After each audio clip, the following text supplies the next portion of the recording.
দর্শক, সারা জীবন তো অনেক আলুর চপ আমরা খেয়েছি, তবে আজকে কিন্তু শুধু আলুর চপ বানাবো না। আজকে কিন্তু আমরা ভিন্ন স্বাদের দুর্দান্ত টেস্ট একটা রেসিপি বানাতে যাচ্ছি। তো আপনারা কিন্তু স্কিপ করবেন না। দেখুন, আমি প্রথমে আলু নিয়েছি আর একটা ডিম সিদ্ধ করে নিয়েছি। আলু 4টা নিয়েছি। এই 4টা আলুকে এখন আমরা সুন্দর করে ম্যাশ করে নিব। তো এটাকে আপনারা যে যেভাবে পারেন এটাকে ম্যাশ করে নিলেই হবে, আর যেভাবে আমরা আলু ভর্তা করি। আর এই ডিমটাকেও এখন আমরা ম্যাশ করে নিব। এইভাবে করে করে নিলাম, আমি জাস্ট সুন্দর করে মিশিয়ে নিয়েছি হাত দিয়ে পরে। তো এখন আমরা যেটা করব, এই আলুর জন্য আরও লাগবে কিছু ফুলকপি। তো ফুলকপিটাকে আমি এরকম ছোট ছোট করে কেটে লবণ দিয়ে সিদ্ধ করে নিয়েছি। তো এখন আমরা এগুলোকে একটা সাইডে রেখে দিব। আর এখন আমরা যে চপটা বানাবো, চপ বানানোর জন্য আমরা নিয়ে নিব হাফ কাপ বেসন।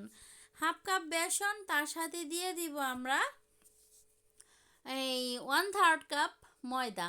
ময়দাটাকে দিয়ে তারপরে এখানে আমাদের দিতে হবে চাউলের গুঁড়ো। তো এই চাউলের গুঁড়োটাও আমরা 1/3 কাপের থেকে একটু বেশি দিয়ে দিলাম।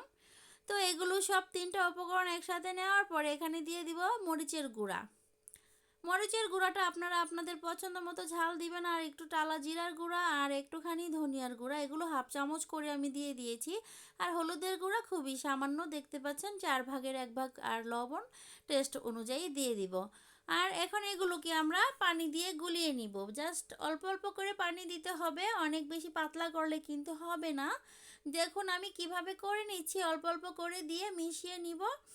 মিশিয়ে নিয়ে একদম ভালো করে মসৃণ একটা বেটার বানিয়ে নিব, যেটার মধ্যে আমরা যখন বেসনের মধ্যে আলুর চপগুলো চুবাবো যাতে সুন্দরভাবে লেগে যায়। এই যে দেখুন, আমি আঙ্গুল দিয়ে তুলে দেখালাম, এরকম যাতে হাতের সাথে বেজে উঠে আর পড়ে যাচ্ছে না, দেখতে পাচ্ছেন এরকমভাবে লেগে থাকছে। ঠিক এইরকম হবে ঘনত্বটা।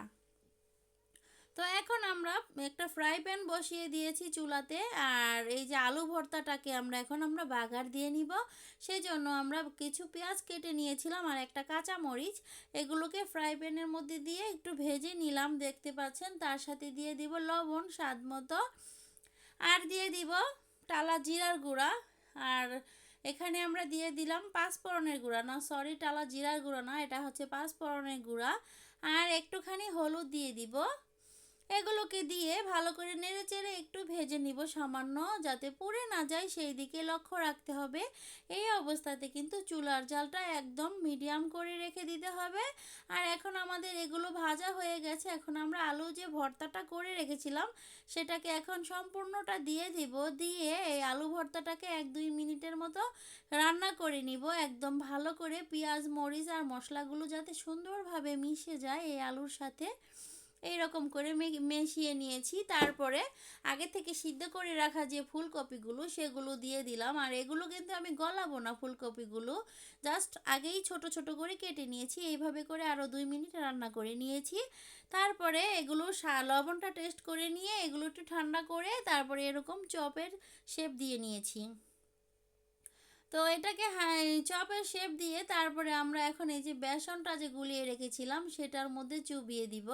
চুবিয়ে দিয়ে ঠিক এইভাবে করে নিচ থেকে হাত দিয়ে তুলে নিতে হবে। নিচ থেকে তুলে নিয়ে এই যে এই উপরের পাশটা তেলের মধ্যে যখন আমরা ছাড়বো, এই উপরের পাশটা এইভাবে করে দিয়ে, আর যখন দেখবেন যে হাতের সাথে বেজে ভর্তাটা বের হয়ে গিয়েছে, তো সেটা আমি এরকম হাতের সাহায্যে ভরিয়ে দিলাম। এরকম করে এক এক করে সবগুলোকেই আমি দিয়ে দিব। তো প্রথমে আমি কয়েকটা দিয়ে ভেজে নিব, তারপরে বাকিগুলো দিয়ে দিব। এখন যেগুলো আগে দিয়েছিলাম সেগুলো আমি একটু সাইডে সরিয়ে রাখলাম। এভাবে করে বাকিগুলো আমরা দিয়ে নিব। তা কিছুক্ষণ ভাজার পরে এগুলোকে আবার আমাদের উল্টিয়ে পাল্টিয়ে ভেজে নিতে হবে। তো সেজন্য আমি আলতো হাতে উল্টিয়ে দিলাম, যাতে করে উপরে যে বেসনগুলো দিয়েছি সেটা যাতে সরে না যায় আর ভিতরের ভর্তাটা যাতে বের হয়ে না আসে, সেজন্য এরকম আস্তে আস্তে করেই কিন্তু উল্টিয়ে দিতে হবে। দেখুন আমি কিভাবে কাজটা করছি, খুবই ধীরে সুস্থে আস্তে আস্তে উল্টিয়ে দিতে হবে। আর এই সময় কিন্তু চুলার জালটা একেবারে মিডিয়াম করে রাখতে হবে, কখনোই কিন্তু হাই হিট করে রাখা যাবে না, তাহলে কিন্তু উপরটা দ্রুত কালার চলে আসবে আর এটা কিন্তু ক্রিস্পি হবে না। আর এই যে দেখুন, এখন আমি সবগুলো দিয়ে আস্তে আস্তে ভেজে নিচ্ছি। আর কত সুন্দর একটা কালার চলে আসছে। আরও একটুখানি ভাজবো যাতে আরও একটু সুন্দর একটা কালার চলে আসে। আর এগুলো খেতে কিন্তু অনেক বেশি মজা লাগে। আর বিশেষ করে যারা নাকি এমনিতে ফুলকপি খেতে পারে না তারা কিন্তু ফুলকপি দিয়ে এরকম একটা চপ বানিয়ে খেতেই পারেন। অনেক মজা লাগে আর বোঝাই যায় না যে এর ভিতরে আমরা ফুলকপি দিয়েছি। খুব টেস্টি হয়েছিল, আমরা তো অনেক মজা করে খেয়েছি। তো এই ভাবলাম যে আপনাদের মাঝেও এই রেসিপিটা শেয়ার করি।